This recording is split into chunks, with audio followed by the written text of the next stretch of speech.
governments and conspiracies, and none of it made any sense to me. But she goes, they were very, very scary. She said they had no eyebrows, no eyelashes, nothing. Their hair looked like they had a wig on, like it was attached to their hat, like it wasn't even real. And she said, and the scariest thing, their eyes were so big and so blue. And she goes, and you're going to think I'm crazy when I tell you this, but I swear they knew what I was thinking. These men, they didn't blink. Not once did I see them blink. Disclosure is at hand. It is very close, and the American people need to prepare themselves very soon for an announcement from our government that there is, in fact, an extraterrestrial presence engaging this planet and the human race. Now, admit it, I'm actually 17 trillion years old. I'm actually a reptoid Vatican assassin. Finding out that they need human flesh and blood to live. That's what they can't have everybody finding out, and that they're living among us, and that there is a way to see them. There is a way to find them. And as a matter of fact, that's not that hard. As I've said, you can take a video camera to your television set, and guaranteed if you scrub through it slowly, through all your movie stars and actors or whatever, you're going to see these features start to come out. And the more you look at it and the more you study it, the more you'll recognize it. So this is very important for you to realize and not be afraid of this concept, because as long as we run from this concept of non-humans, as long as we laugh at it, as long as we push it away and say, nope, you know what, I'm going to lose my job if I talk about this. I'm going to look like an idiot to my friends if I talk about this. I'm going to be ostracized. I'm going to be part of the fringe weirdo. Counting on you to not believe in non-humans. Intelligent, high technology wielding, vicious, evil, ancient non-humans. In particular, the reptilians, but there are a bunch of other ones. Canines, felines, arachnids, or scorpions, as I believe the Bible calls them. So there's all kinds, and a whole bunch more that we probably don't even know about. But one thing remains, is that they're not telling us. They're all unified. All these non-humans are unified in not telling us, because their whole existence here on Earth and their whole operation and what all they get from us, the babies that they're breeding, they have women in cages that are specifically in there to give birth to babies to be sacrificed at these ceremonies, because babies are a delicacy to the reptilians, okay? This is going to be going on. People in underground bunkers that are being tortured and experimented on. This is going to continue. There's still kind of a reptilian side of our brain.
What really happened on that Thursday here at Augusta High School that led to Chris Wood's death? What really happened on that Thursday here at Augusta High School that led to Chris Wood's death?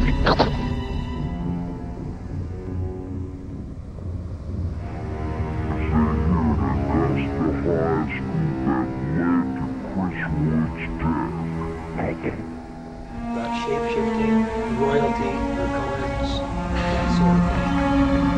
I had this conversation earlier as well with a member of our audience. Shapeshifters. Does technology exist where someone can create a holograph around themselves? Yes, the technology does exist. Is that technology presently being used on Earth? The answer to that is no. Okay, now, can a regressive entity take over a human body? The answer to that is absolutely yes. And the process is actually very simple. They abduct someone, they bring him to death very slowly, and the moment his last breath, his essence, leaves the body, they replace it with another. Several moments later, that person, that body will rise off the table. It'll be the same physical body, but inside it has a completely different agenda, because now it's a different soul. That technology does exist. Would you call that a... Yes, I would. Would they have the memory of the original body? Yes, they do. But my understanding is that there's anywhere from 3 to 7 months where there is a transition period. And generally when it happens to a major figure, they will be out of the limelight or be very rarely seen. Okay, when that happens, because they're still adjusting. Now let's talk about that some more. The word is, well, what some people have said is, well, I saw them turn into a reptilian. I actually saw the reptilian. Now, that's probably very true. Now, that doesn't mean that they're actually a reptilian and they're just, you know, using technology to look like a human being. It's a human body. But you got to remember something. Reptilians are not used to the extremes of emotions. They don't have emotions like we do. Okay, in fact, many of the human races out there don't have the extreme of emotions that we do.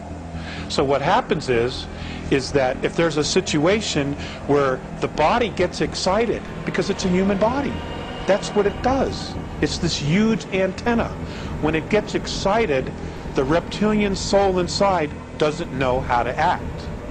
Okay? So he probably either gets frightened or he gets alarmed. And when he does that, because they're extremely powerful souls, okay, you see a projection of themselves.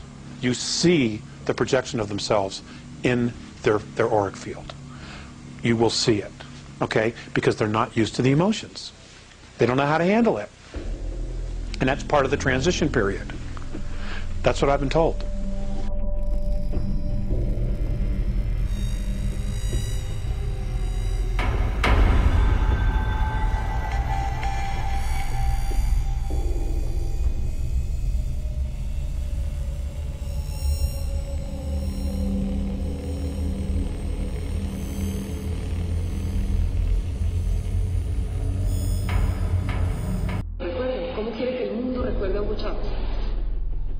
Dos palabras, dos que son un hombre. Un hombre es lo que soy, eso sí, hombre humano, pues. Hombre humano, porque hay seres humanos que no tienen forma humana, pero no son. Yo soy un humano. The reptilian society is very structured, and there is a hierarchy where we have the elite group, which is the white-winged reptilians. They're very tall, actually have icy blue eyes, and very sleek but powerful bodies. And then it works down all the way 7 levels in at least the Draco Empire to a workforce or drone-like reptilians, which are quite small, perhaps 3 to 4 feet high, very brown, scaly skin, not very intelligent, basically do what they are told. In between, you have a military class. You have a spiritual or religious leaders that are very much like we would have bishops and cardinals and popes. They also have an intellectual caste, and then a general mass of people.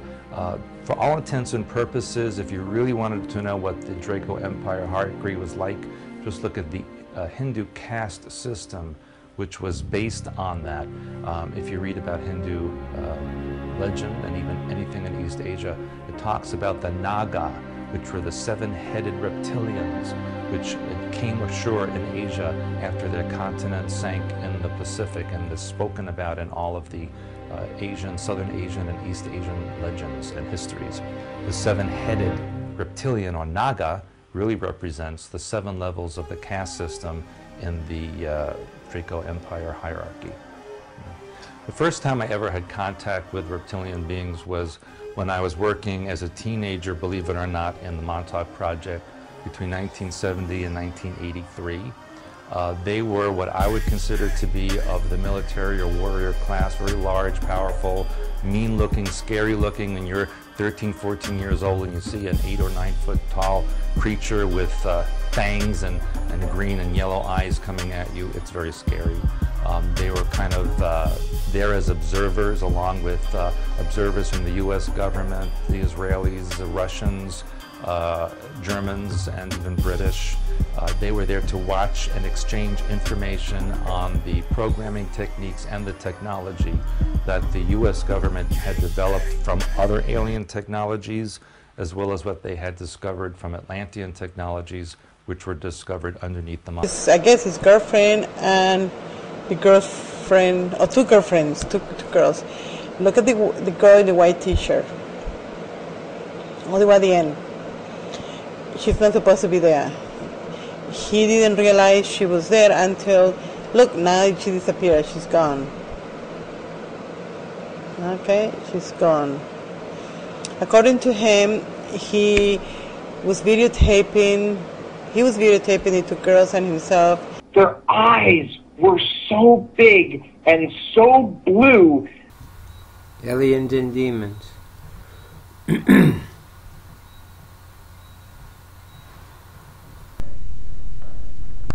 Hello? Oh my God!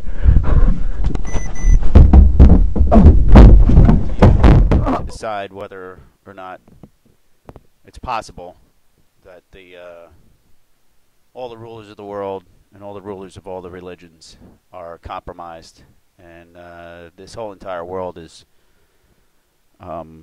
being hijacked by ancient entities that dwell in the shadows and come from another realm or vibration.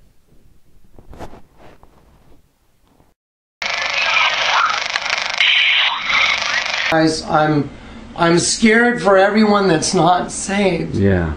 That's what I'm scared for you if you're not saved. Because it says the very powers of heaven will be shaken, and men's hearts failing them for fear of those things they see coming upon the earth. Well, look, if it's the bad guys coming, Jesus is going to come and grab us. I guarantee you, he's going to come like a thief and steal us, grab us, and take us out of here. But guys, it says whoever tries to save his life will lose it.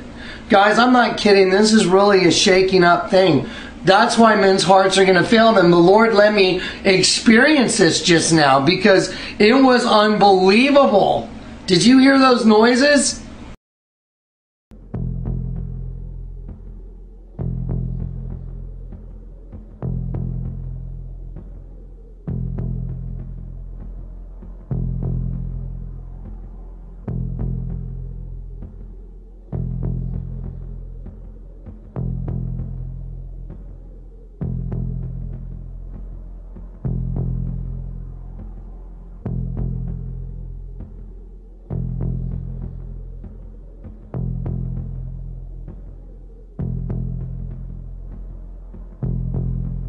So if after all this time, the mystery of 9/11 still plagues us, we do not know who did this, and we do not know why they did it, and we can't even figure out how they can keep the American people and the world in general from realizing that it was an inside job. I mean, everybody is asleep on this. Otherwise, the people would rise up and we would kill these people. Period.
Look at this. There's the, you know, when you, there's the big toe and the other 4 toes down to the small toe, down to the heel. What's fascinating about this is anybody that does a study of this will notice this piece sticking out here. It's like when you put your foot in mud and you pull it out, your toes will lift up a little mud where your toes were, and that's exactly what seems to have happened here. This rough granite is just, it's pulled up this overhang here. What is still true is that there's still kind of a reptilian side of our brain. Describe what they look like. I could, but it would probably take a whole lot of time. The reason I state that, when I got out in 1989, we had cataloged 57 different species. You have individuals that look very much like you and myself that could walk among us and you wouldn't even notice the difference, except for some of the things that they might be able to go ahead, even in a dark room, and touch an object and go ahead and identify what color that object might be. They would have a heightened sense of smell, sight, hearing. The situation is that you have various types of what we normally call grays. We didn't call them grays in the military, but you had at least 3 types of the grays. You had some that were much taller than we were. The unique thing that I'd like to point out for the most part is that the entities that we did catalog were in fact humanoid. Now this created a situation where the scientific community was trying to figure out why that would be the case, because you would expect that if life evolved on other planets, that they would take on some type of other being, so to speak, not necessarily look humanoid or be bipedal such as we are. But apparently we got quite a few of the species that get involved in praying to demon spirits. A fellow that had been on a particular ship with me, he told me, "Hey, I got something fantastic to tell you." He said, "I am affiliated with people that speak with the spirits of the dead. How would you like to talk to the spirit of your dead mother?" And I was shocked. I was shocked. He said, "You wouldn't be afraid of talking to the spirit of your dead mother, would you?" Well, I said, "I'll tell you what, I would have to give that some thought, because it's something I never thought about before in my life." Most of us probably haven't. A little afraid of something like that. Well, he says, you know, it's written all over your face. You're afraid of going to a seance. But he says, "I know you. You're going to come. Go to a seance." So one Saturday evening, we were in the place. It was the very first time. Very beautiful place. The medium was a lady. She had a gorgeous new home in Montreal. And there were about 20 invited guests there, which I was one of them. And she communicated with the spirits for there's different people there. And they're telling them what the spirit said. One man said, I would like to talk to my friend that died 6 months ago. But I don't want him to appear. Just want to talk to him. Because he says, I don't trust you talking to my friend for me. So the medium says, let me inquire of the spirit. Yeah, the spirit will talk with you. And that big masculine voice was heard in the place. It says, hi Frank, it's nice of you to ask for me to talk with you. And they had a little chat, and after it was over, Frank says, this is the greatest thing on earth, to be able to talk with the spirits of the dead. Then the medium said, we have a very special surprise tonight for you people. A spirit will manifest itself openly here in a few minutes, and it's like a big gust of wind hit the building and right through the wall. Now the lights weren't terribly bright, but they were like living room lights, a couple of floor lamps and maybe some of these, and that translucent being seemed to come right out of the wall. How did you feel right at that moment? It's almost like my heart stopped a little bit, very weird feeling. It was a lady in a beautiful evening gown, swirling, and she said to Mary, my dear sister, you are so wonderful to have asked for me. And Mary fainted and fell right off her chair on the floor. And a couple guys jumped up and picked her up, and it's very gone. And that was the beginning of it. That's how you got into it. Yeah, that's the way I got into it. After a while, you see, there's something interesting about the human mind. You can adjust an awful lot of stuff. You can adjust to a lot of things that would terrify you to begin with. After a while, they become common and ordinary. So you mean contact with the supernatural can become commonplace and ordinary and doesn't bother anybody?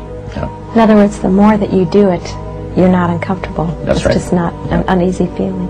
Yeah. So how did you feel about it? Then I got into a secret society that worshipped the spirits, you see. Well, how is that different from the seance, Roger? It happens that the seance are not involving in many ways. But when you get into a secret society of spirit worshippers, then, and especially when you're invited there by the direction of the higher-ups in the spirit world, you never get out of there alive.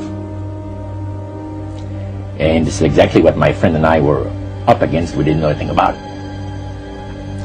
And there was a very, very popular big band leader. Jazz band, yeah, very famous. And one night we went to one of these seances, and he was with his wife.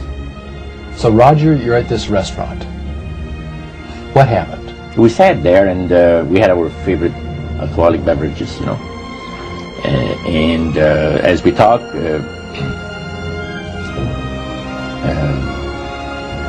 the band leader says, I want power. I go right to the source of power. And he says, how do you think that I became famous the way that I am? Well, I said, you must have had some good luck. Well, he says, there's no such thing as good luck.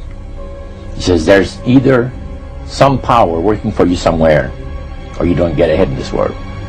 Not in my type of occupation. So it went from there. We got talking about spirit worship. Did it intrigue you? Or did it make you want to find out more about what exactly he was talking about? Yeah. So he said the supposed spirits of the dead that you're talking with are demon spirits. They're fallen angels. They're beautiful beings. Just set it out, just like that. Oh, yeah. It didn't make you uneasy when he said they were... Well, it shocked you. Called The Book of the Cave of Treasures. It tells of fallen angels and the bastard children called Nephilim. God destroyed the Nephilim's bodies and doomed them to wander the earth in an invisible dimension, and they are still terrifying men. In our modern paradigm, they are known as demon spirits. The word demon is from the Greek language and means knowledge. The demon knowledge is greater than man's.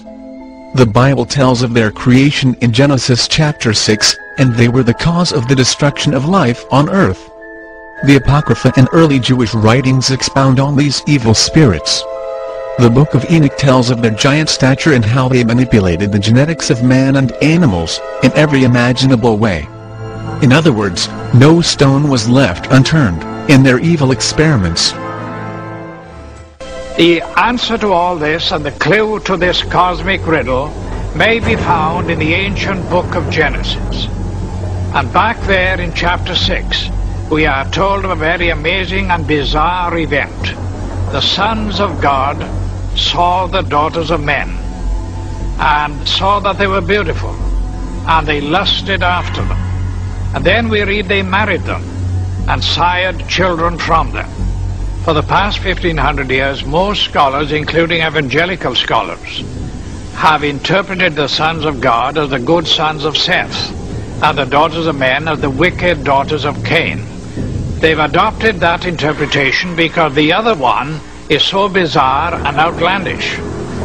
The ancient interpretation, and in my opinion the correct one, is that the sons of God were demonic beings or fallen angels, and that they came down to earth, they lusted after the daughters of men, they married them, and produced this amazing progeny, this hybrid progeny of the Nephilim. And the very word Nephilim does not mean giants. It comes from the root Nephal, fallen ones. The early Christian fathers in the first 4 centuries, men like Irenaeus, Tertullian, Ambrose, for 400 years they knew no other interpretation except that the sons of God were angelic beings. Josephus, the cosmopolitan Jewish historian, says the same thing. Many of the artifacts that they've left us resemble what we would call today a modern-day gray alien. Large bulbous head, large eyes, spindly limbs, very thin bodies. These beings are demonic, not aliens from another planet. They live here in an invisible dimension, sentenced by God. They are not here to help, they are here to destroy. Ufologists point out there are many ancient drawings and cave art depicting them, and their flying machines. I believe some of this is true. But we do have to be careful about our imagination. A lot relates to how you interpret the signs that we see. Is a sketch on the wall an alien in a space helmet? Is it a diving helmet? Or is it just a decorative piece of work from a science fiction writer of several thousand years ago? So the further back you go, the harder it is to interpret. In all of the classical ancient cultures that we know of, there have been descriptions of unusual aerial phenomena. And in many cases, these can be interpreted as some kind of craft piloted by intelligent beings. Skeptical scholars and scientists are critical of these subjects, and contributed to imagination. What they do not tell you is imagination is a key ingredient in any scientific exploration. Just ask any scientist for proof of the Big Bang, or the evolution of man from apes. There is no rigorous proof, they are only guessing and using their imagination, something they hide in an illusion of knowledge. But we must remember that skepticism is very important in any research. We cannot be gullible. I find about 80% of UFOs, demons or paranormal activity have a definable explanation. The following is a clip of 3 physicists discussing their theories about the Big Bang, and their use of imagination. And the biggest secret about our universe. What caused the Big Bang? I think people get the wrong impression about scientists in that they think in an orderly, rigid way from step 1 to step 2 to step 3. What really happens is that often you make some imaginative leap, which at the time may seem nonsensical, When you capture the field at those stages, it looks like poetry in which you are imagining without yet proving. Paul, Bert and me were sitting together on the train and just free associating. One of us, maybe it was me, began by saying, well, why can't we make a universe out of collision? And Neil sort of pitching in and saying, well, if you did that, then you could create all the matter and radiation of the universe. So we had this conversation, one of us completing the sentences of the other, in which we kind of just let our imaginations go. And as we went along, at least I learned more and more about how it might be possible to have these brain collisions produce all of the effects of the early universe. And in particular, it's just easy to do with my hands. When they collide, you might have a big bang.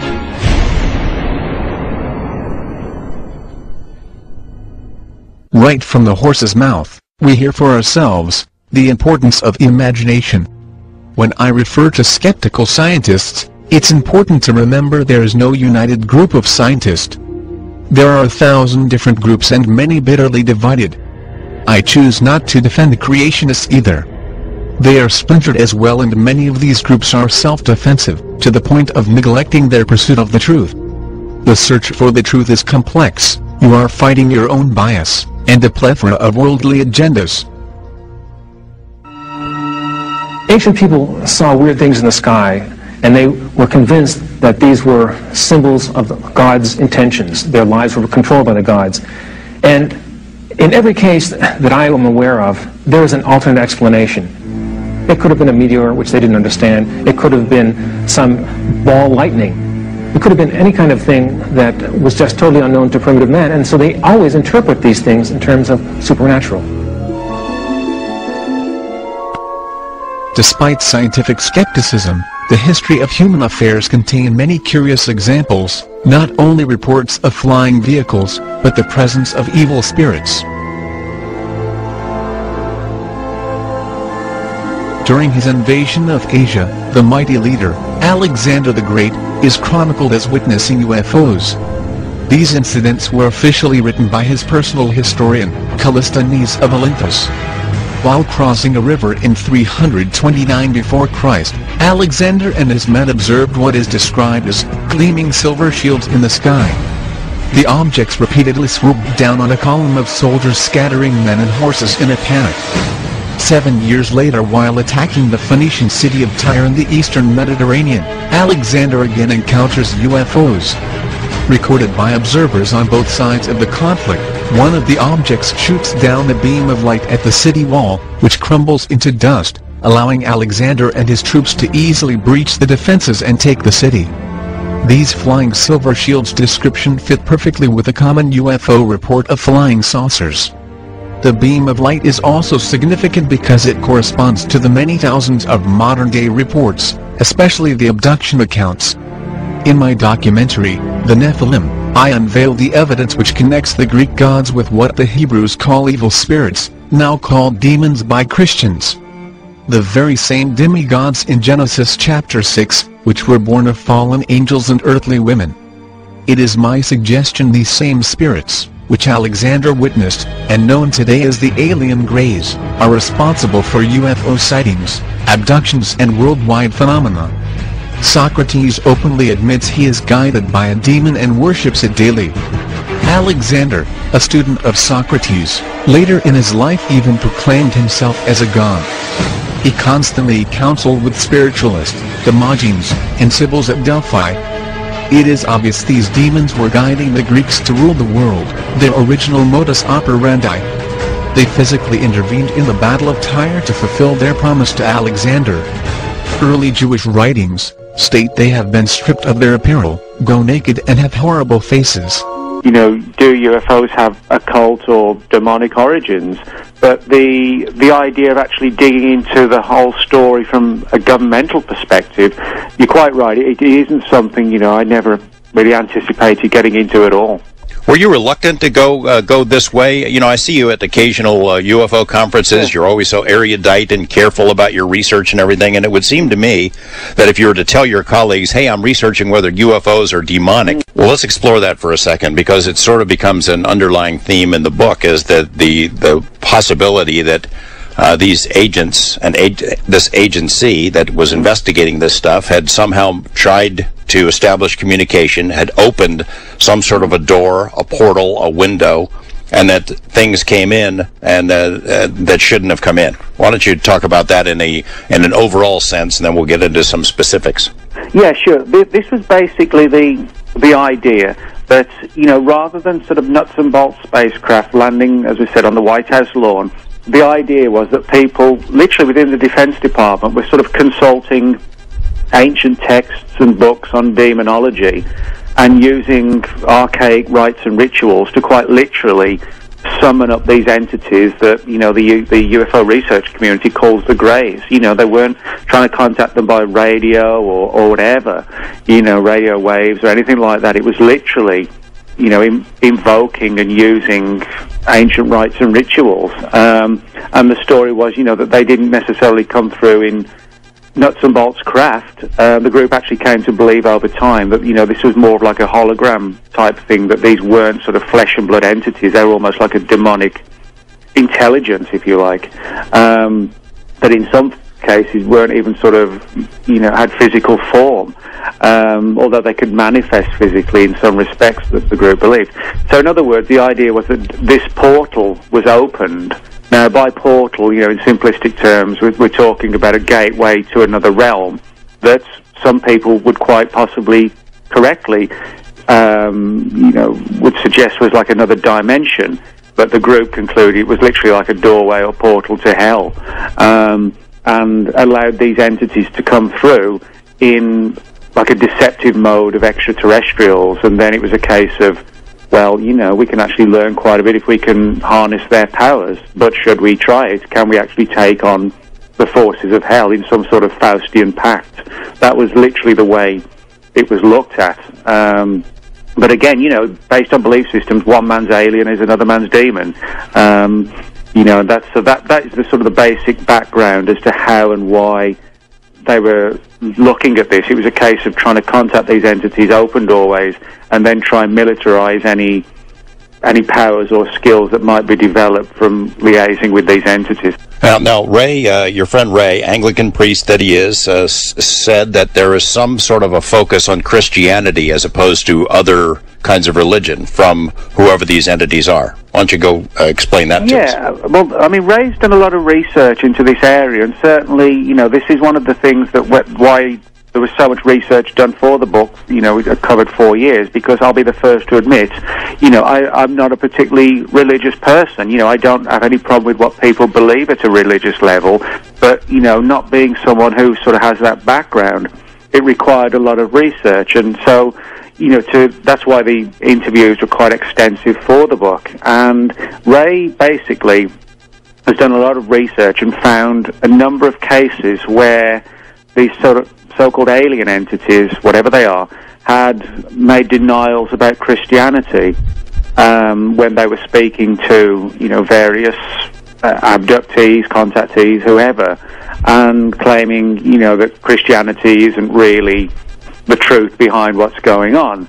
And what Ray found was that in a number of cases it was always Christianity that was targeted rather than any other religions. It was always that one that was being criticized, and Ray kind of perceived it as being the, you know, as he saw it, sort of the two true forces, good and evil, you know, the Christian belief system and, you know, the minions of Satan squaring up against each other. And he felt that the denial of Christianity by these entities was evidence that they're probably not extraterrestrial, because they were focusing on just one religion. Okay, we're getting into the good stuff now with Nick Redfern talking about a secret government group that was studying demons disguised as ETs. They came across a very disturbing story of a man named Paul Garrett. Now, Paul Garrett was a guy who was involved in a car accident in the late 1960s in California and had a near-death experience. And he actually wrote to his local newspaper, and I've got the clipping from the newspaper, and he's basically, you know, a letter to the editor talking about this amazing experience he'd had this accident, and literally, I guess, died, you know, but he was brought back on the operating table and had one of these